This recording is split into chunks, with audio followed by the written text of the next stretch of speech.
우리 한국 교회는 80년대 후반까지 성장을 거듭하다가 90년대 들면서 정체하기 시작했고 2010년을 기점으로 해서 현재까지 마이너스 성장이 이루어지고 있습니다. 마이너스 성장이 이루어지고 있다고 하는 것은 교인 수가 감소하고 있다는 겁니다. 계속되는 교인 수가 감소하는 일들을 보면서 한국교회 위기라 하는 말을 자주 듣게 됐고 또 이 위기를 풀어내기 위하여서 여러 가지 노력들이 계속되고 있습니다. 그런데 무슨 문제이든 그 문제를 풀려고 하면 문제의 원인을 파악하는 것이 먼저입니다. 문제의 원인을 제대로 파악하지 못한 채 문제를 풀려고 애쓰다 보면 결국은 헛수고로 끝나는 일이 되고 말기 때문입니다.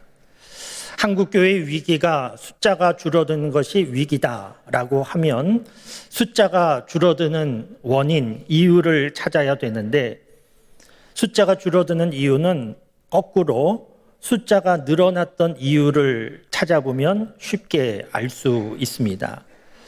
우리 한국교회가 부흥했던 시기를 생각해 보면 그리고 지금 우리 한국교회가 마이너스 성장인 시기를 생각해 보면 부흥의 시기와 마이너스 성장의 시기 별로 달라진 것이 없습니다.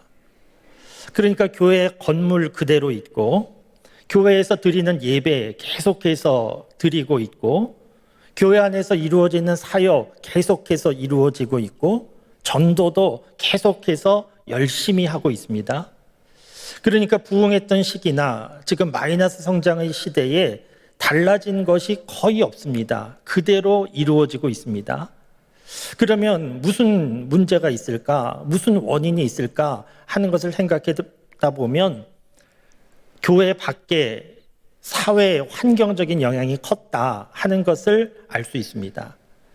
그러니까 우리 한국교회가 부흥하던 시기는 우리나라 전체로 볼 때 베이비붐 세대라고 해서 출생률이 높았던 시대에 태어났던 분들이 교회 학교 오게 되면 교회 학교가 부흥했고 베이비붐 세대가 청년부에 가면 청년부가 부흥했고 베이비붐 세대가 성인이 되면 한국교회 전체가 부흥하는, 그러니까 한국교회 부흥의 그런 흐름과 베이비붐 세대와 밀접한 관계가 있었음을 알 수 있습니다.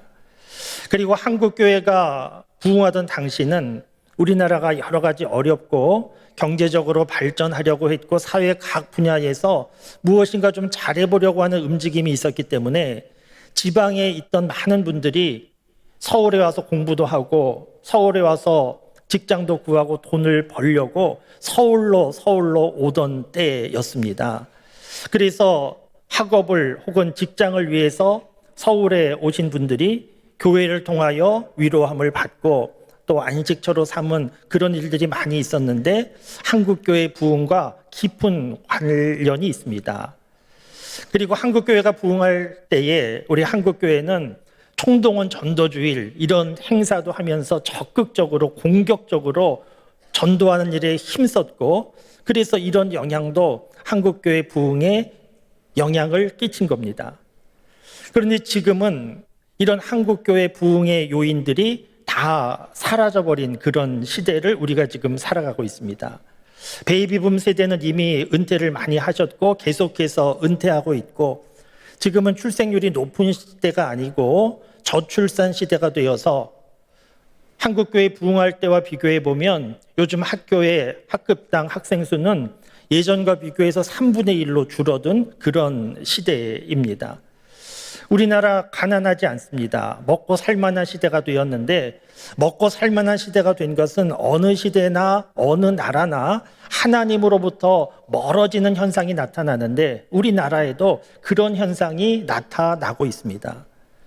총동원 전도주일 같은 행사를 통하여 예수님 믿게 된 분도 많지만 그러나 한편으로는 부작용도 있어서 이런 행사 지금 거의 사라졌고 지금은 교회에서 큰 행사를 하고 선물을 준다고 해서 교회 밖에 있는 사람들이 교회로 많이 오는 그런 시대가 아닙니다.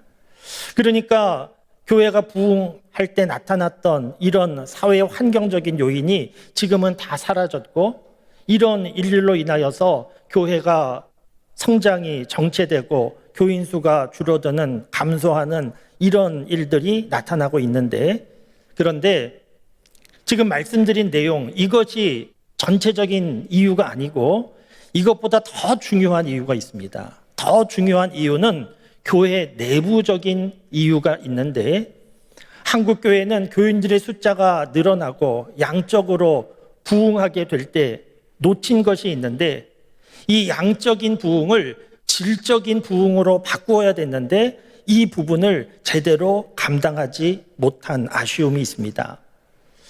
여러분, 하나님께서 믿음의 사람에게 원하시는 모습은 어떤 모습이겠습니까? 하나님께서 믿음의 사람에게 원하시는 모습은 세상에서 대단한 성공을 이루는 그런 사람이 아니고, 예수님을 닮은 사람, 예수님 믿는 사람, 하나님께서 원하시는 모습은 그런 모습이고, 하나님께서 교회에 원하시는 모습은 어떤 모습이겠습니까? 세상의 빛과 소금이 되면서 하나님의 영광을 세상에 보여줄 수 있는 그런 교회 되기를 하나님이 원하셨는데, 우리 한국 교회는 수적인 부흥 가운데 계속 관심을 점점 더 많이 모이는 교회, 더 큰 교회, 여기에 집중한 겁니다. 그래서 더 많은 교인들이 모이면 그 교회는 좋은 교회, 어쩌면 성공한 교회, 이런 인식을 가지고 계속해서 숫자가 부흥하는 상황 가운데에서도 끊임없이 계속해서 더 많은 교인들이 모이는 더 큰 교회, 여기에 관심을 가지고 움직이느라 정작 어느새 교회다운 교회를 잃어버렸고, 예수님 믿는 사람다운, 믿음의 사람다운 모습을 잃어가고 있었음에도 불구하고 그것을 제대로 알지 못하고 놓치고 있었던 겁니다. 그래서 교회 안에서 교회답지 않는 모습들이 많이 나타났습니다. 교회는 세상과 달라야 되는데, 세상의 가치관대로 움직이지 말아야 되는데, 세상과 별로 다를 바 없는 그런 모습들이 교회 안에서 자주 나타나고, 힘들고 아플 때 교회에서 위로받고, 사랑의 공동체 속에서, 따뜻함 속에서 서로 격려하고 힘을 얻고, 그렇게 세상과 다른 모습이 교회 안에 있어야 되는데, 교회 안에 있어도 세상과 별로 다르지 않는 모습, 오히려 서로 다투고 싸우기도 하고, 그러다가 상처받기도 하고 시험 들기도 하고, 교회답지 않은 모습들이 나타나고 있는데도 별로 그것을 심각하게 생각하지 않고 그냥 지내온 겁니다. 우리 믿음의 사람들도 예수님 믿는 사람답게 변화되어야 되는데, 예수님 믿는 사람답게 별로 변화되지도 않고, 말씀대로 사는 삶에 그리 관심 갖지도 않고, 예수님 닮아가지 않고, 예수님을 닮아서 온유하고 겸손하고 사랑이 많은 그런 사람으로 점점 살아가야 되는데, 그런 모습 없이 예수님 믿는 사람이나 믿지 않는 사람이나 별로 다를 바 없는 모습으로 살고 있는데, 이건 잘못된 것인데, 그럼에도 불구하고 별로 문제의 심각함을 느끼지 못하고 그냥 그렇게 지내온 겁니다. 교회 안에 이런 모습들은 교회 밖으로 다 드러나게 되어 있어서, 교회 밖에 있는 사람들이 교회 다니는 사람들을 보면서 교회 다니는 사람들은 믿을 만한 사람이라는 생각이 점점 얕아지고, 어느새 믿을 수 없는 사람, 그런 생각을 하게 됐고, 또 교회 안에 이러저러한 문제가 교회 밖으로 노출되면서 목회자나 교인들의 좀 부끄러운 일들이 알려지고 하면서 이런 일들이 점점 쌓이고 누적되면서 교회를 향한, 믿음의 사람을 향한 기대가 실망으로 바뀌면서 교회와 믿음의 사람을 향한 신뢰도가 점점 떨어지면서 그 결과로 나타난 것이 교회의 성장이 정체되고 마이너스 성장으로 이어지게 된 겁니다.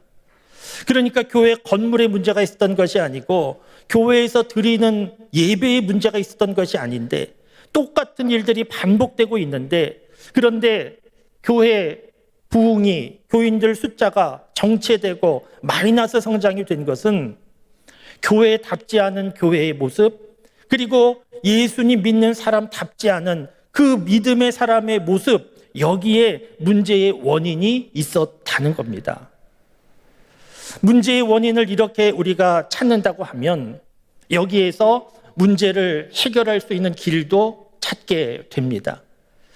우리 한국교회 위기다라고 하는 것은 우리가 아는 대로 위기라고 하는 것은 다른 한편으로는 기회이지 않습니까?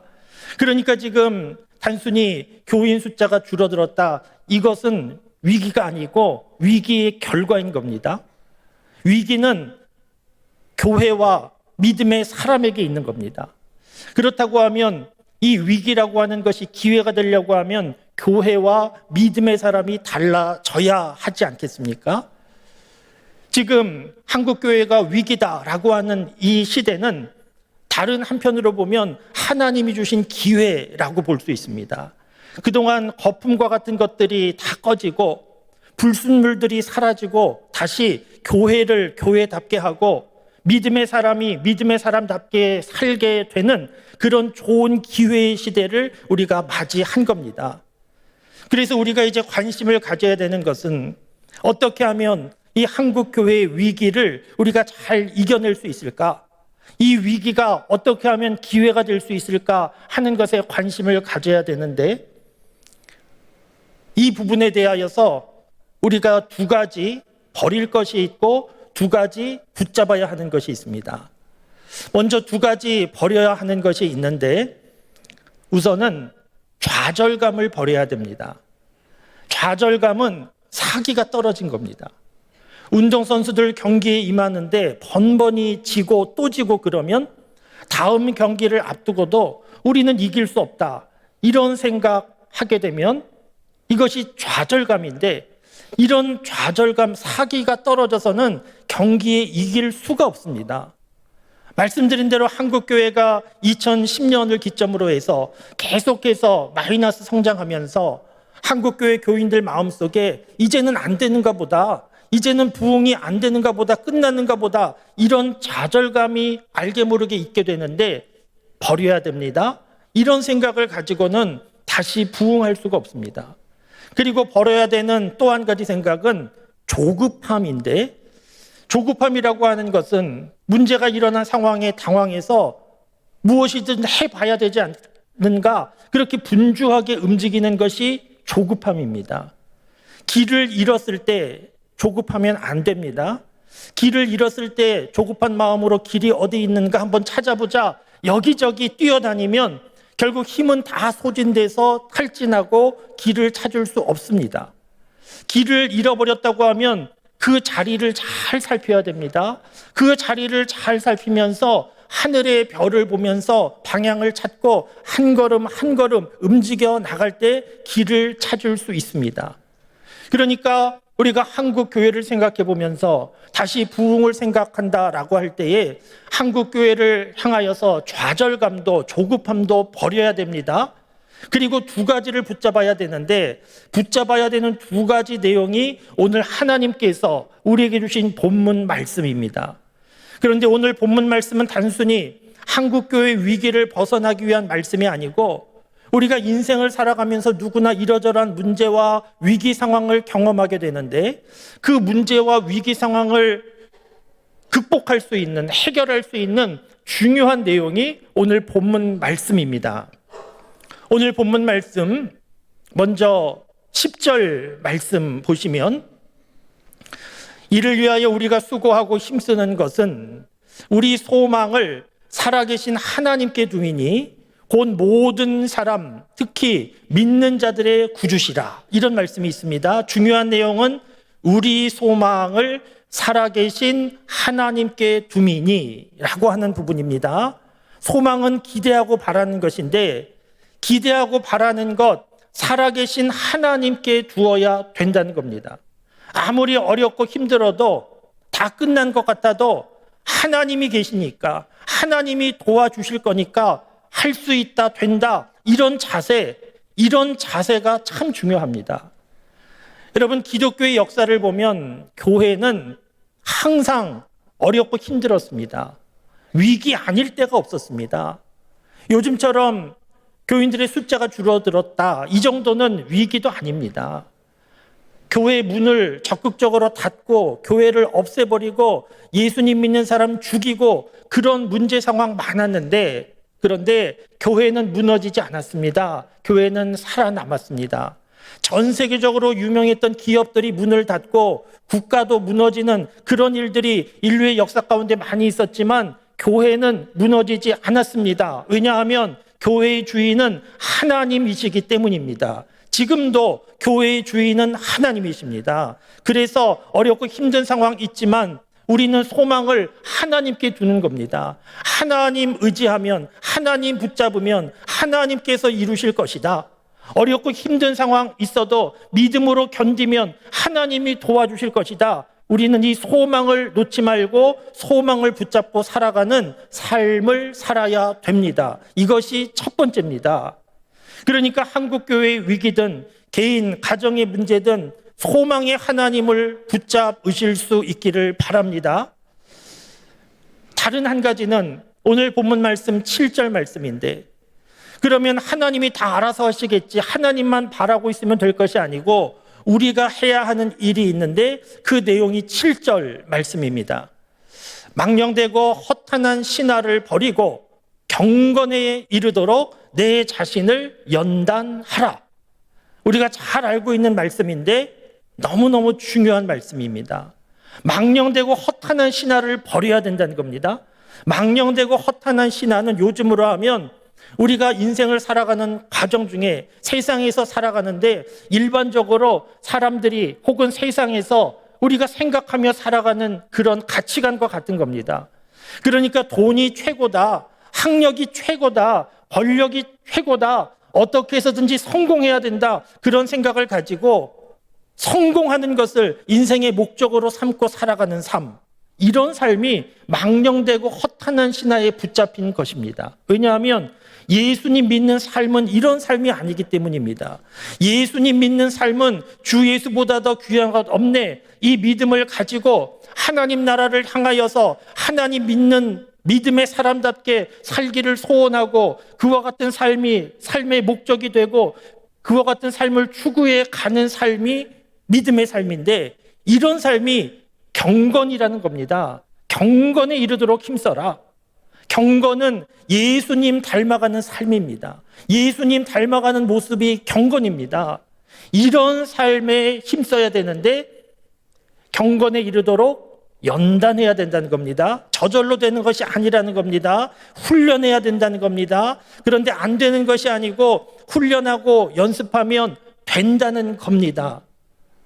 여러분, 신앙생활, 경건에 이르는 삶을 우리가 추구해야 되는데 이것을 복잡하거나 어렵게 생각할 일이 아닙니다.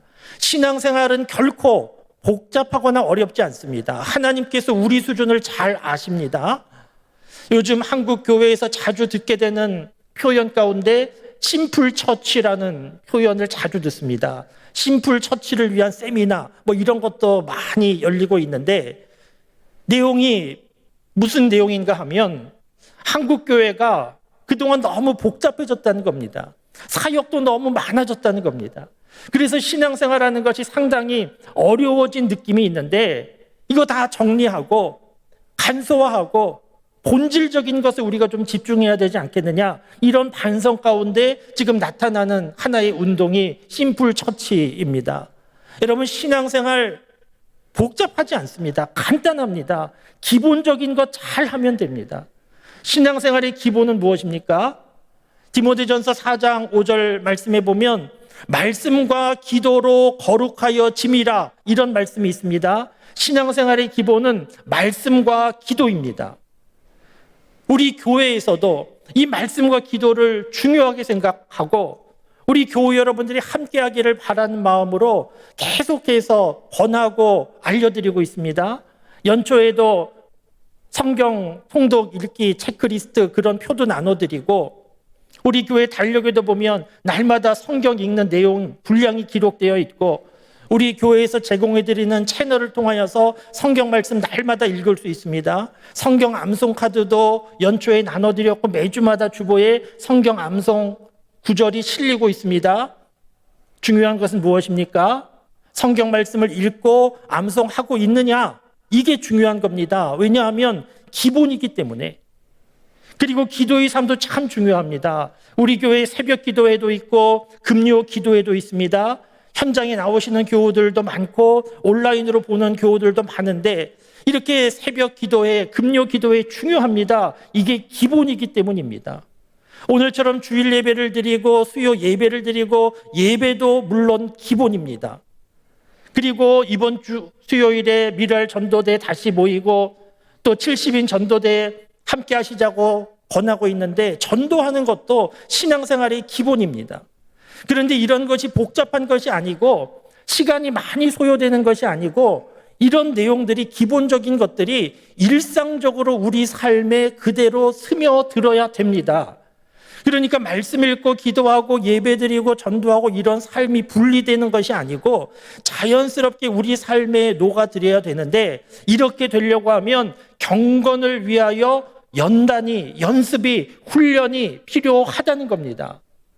여러분, 신앙생활에서 참 중요한 것은 신앙생활의 모든 내용들이 특별한 일이 되지 말고 일상적인 삶이 되는 것이 참 중요합니다. 예배 드리는 것이, 말씀 읽고 기도하는 것이, 전도하는 것도 일상적인 삶 속에 그대로 녹아 들어가서 그래서 개인적으로 날마다 하나님 만나고 그 은혜 받고 감격하고 그래서 조금씩 변화되고 그래서 예수님 닮아가는 모습이 나타나고 이런 삶이 정상적인 신앙의 삶인 겁니다. 그런데 한국교회가 이런 부분을 많이 놓친 겁니다. 말씀드린 대로 한국교회가 한창 부흥할 때 이 숫자적인 성장을 질적인 성장으로 바꾸지 못하고 계속해서 숫자적인 성장에 관심을 갖고 있다가 어느새 교회답지 않은 모습이 많이 나타나고 예수님 믿는 사람답지 않은 모습들이 나타나는데 이런 모습들은 이상한 것인데 잘못된 것인데 별로 심각함을 느끼지 못하고 계속 지내다가 그러다가 결국은 한국교회가 정체되고 마이너스 성장이 되는 사회적인 신뢰도를 잃어버리게 되는 이런 일이 발생하게 된 겁니다. 사랑하는 성도 여러분, 어떻게 해야 된다는 것입니까? 오늘 두 가지 말씀이 있습니다. 우선은 하나님께 소망을 두어야 됩니다. 하나님 믿는 믿음으로 하나님께서 다시 새롭게 하실 수 있다. 모든 부흥의 능력은 사람의 방법이나 사람의 노력에 있는 것이 아니고 하나님께 있다 하는 것을 우리가 인정해야 됩니다. 그리고 우리 한 사람 한 사람이 다시 말씀 앞에, 기도 앞에, 하나님 앞에 겸손히 서서 예수님 믿는 사람으로 변화되기를 소원하며 그렇게 하루하루 살아가는 겁니다. 요즘 한국교회 전체적으로 부흥을 이루는 일에 관심이 많고 분주하게 움직이고 있습니다. 필요한 일입니다. 그러나 기본이 중요합니다. 무슨 일이든지 기본이 안 되면 아무리 노력해도 될 수 없기 때문입니다. 운동선수들 슬럼프에 빠지면 기본으로 돌아간다고 합니다. 야구 선수들 같으면 배트 잡는 법부터 다시 시작하고 스윙하는 것부터 하나하나 다시 시작하고 기본부터 그렇게 시작할 때 슬럼프에서 벗어날 수 있다는 겁니다. 우리 한국교회 위기라고 하지만 그러나 말씀대로 한편으로는 기회인 겁니다. 이 위기 상황을 벗어나려고 하면 원인을 잘 파악해야 됩니다. 그동안 한국교회가 너무 분주하고 소란한 그런 모습들이 있었는데 하나님 앞에 우리가 차분하게 잠잠히 하나님을 바라볼 필요가 있습니다. 거기에서부터 문제는 풀리는 것이고 거기에서부터 부흥은 시작되는 것이기 때문입니다. 여러분, 우리가 교회에 모여서 신앙생활하는데 교회가 어떤 교회가 되면 좋겠습니까? 교회는 세상과 좀 달라야 되지 않겠습니까? 교회는 하나님의 거룩함이 좀 있어야 되지 않겠습니까? 교회는 서로 이해하고 배려하고 격려하고 사랑하고 서로 도와주고 그런 따뜻한 교회여야 되지 않겠습니까? 그것이 정상적인 당연한 교회의 모습이지 않습니까? 그렇지 않은 교회의 모습들을 우리가 보고 있다고 하면 이것은 참 이상한 것이다. 우리가 문제의 심각함을 느끼고 바로 잡아야 됩니다. 예수님 믿는 사람은 어떻게 살아야 되겠습니까? 예수님 믿지 않는 사람이나 별로 다를 바가 없는 그런 세상의 가치관 속에 휩쓸려 살지 말고 예수님 믿는 사람답게 예수님 닮아가야지 이런 생각을 가지고 날마다 자기 자신을 보면서 안타까워하면서 바로 잡으면서 그렇게 살아가는 것이 정상적인 믿음의 사람이지 않습니까? 정상적인 모습이 아닌데 자연스럽고 당연한 것으로 생각하시면 안 됩니다. 한국 교회가 마이너스 성장, 숫자가 줄어들고 있다, 이런 것으로만 안타까워할 일이 아니고 내가 예수님 믿는 사람답게 살지 못하고 있음에 대하여서, 그런 변화에 대한 기대도 없음에 대하여서 안타까워해야 되는 것이고, 한국 교회를 보면서 교회답지 않은 모습을 보면서 우리는 안타까워해야 합니다. 사랑하는 성도 여러분, 오늘 말씀을 보시면서 다시 한번 하나님을 바라보시며 하나님께 소망이 있습니다. 믿음을 회복할 수 있기를 바랍니다. 그리고 하나님께서 우리에게 말씀을 주시는 대로 경건을 위하여 힘쓰고 관심을 가지고 훈련하고, 그래서 일상적인 우리의 삶 속에 믿음의 삶이 움직이고 점점 예수님 닮아가고, 우리의 삶 속에 예수님을 닮은 온유함이, 겸손함이, 사랑이 가득하고, 그 예수님 믿는 사람들이 모인 교회, 이 세상에서 경험할 수 없는 하나님 나라와 같은 그런 교회를 이루어가는 우리 모두가 될 수 있기를 바랍니다. 이렇게 움직여 나아갈 때, 이렇게 기본부터 하나하나 움직여 나갈 때 거기에서 문제는 풀리는 것이고 하나님께서 이루시는 부흥의 역사가 새로 시작될 수 있게 됩니다. 우리가 지금 사순절 절기를 보내고 있는데, 사순절은 이런 절기입니다. 사순절은 하나님 앞에서 우리 자신을 돌아보는 절기입니다. 분주했던 우리의 마음과 생각을 잠잠히 하나님 앞에 내려놓고, 우리 교회는 하나님이 기대하시는 교회다운 모습을 가지고 있는가? 나는 하나님께서 기대하시는 믿음의 사람다운 모습으로 살아가고 있는가? 다시 한번 돌아보면서 하나님 주신 말씀대로 경건을 위하여 더욱 힘쓰며 살아가는 우리 모두가 될 수 있기를 주님의 이름으로 축원합니다.